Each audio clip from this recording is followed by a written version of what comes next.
because you do have to raise your prices over time if you want to be sustainable. And the more you charge, obviously, the more you're going to make. And so the bigger those issues get. Money's just an amplifier of who you Mm-hmm. already are. Mm-hmm. Yeah.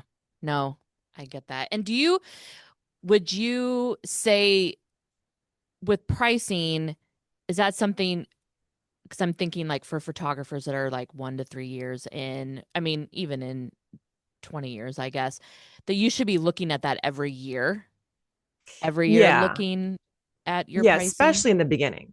I would Mm-hmm. say, especially in the beginning, like, because most photographers I find they just sort of like, I'm not really sure what I'm supposed to be doing. And then they just start out somewhere really low, including most of, all of the digital images.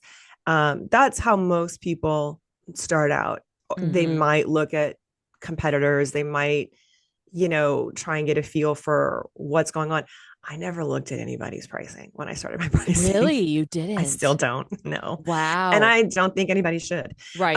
I think that your pricing really needs to be based on what you need and want to make. And Mm, sometimes those are two very different things. What you actually need to make right. could be very different than what you want to make. And that's okay. You got to get real with yourself about that. Like, what do you actually want to make doing this? And that's Mm-hmm. okay to have that.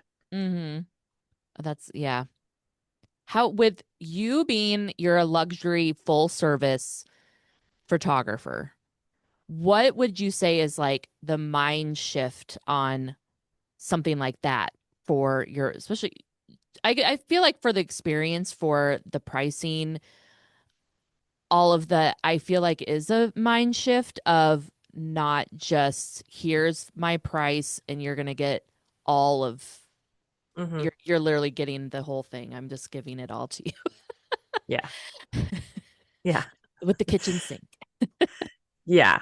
Well, of course, I started out that way because, like I didn't know what I was doing. Mm-hmm. And I also had to like teach people in this area, like what I was actually doing. People were like, what do you mean? Like my very first senior shoot, I took three girls and I brought them to a cafe in town and we shot lifestyle basically in Mm-hmm. 2007. And people were like, what is this?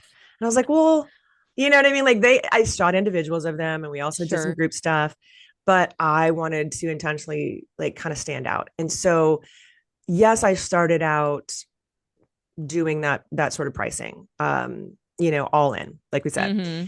I quickly realized within a year and a half that that's not going to be sustainable for me because I was spending so much time editing and just doing I was just working so much in my business. Mm-hmm. I was like, well, at the end of the day, I'm really not making any money. So I need to fix this. And so essentially, the making that switch from that to full service, that was an easy one for me just because I created this business really to stand out. And another way to stand out is your pricing, right? Like, so Mm-hmm. if there's a lot of competition at the bottom. We always hear that, but it's Mm-hmm. true. There's a lot of people competing for those $200, $300 photo shoots. Like, I never wanted to be, I never wanted to be part of that group, right? I wanted to like completely do something different, stand out. That's part of my why. Like I didn't realize it then, but that is like I've just always been that person. Like if you're going to do something, I'm going to do the opposite. I don't know if I'm just Mm-hmm. very anti-authority or what, but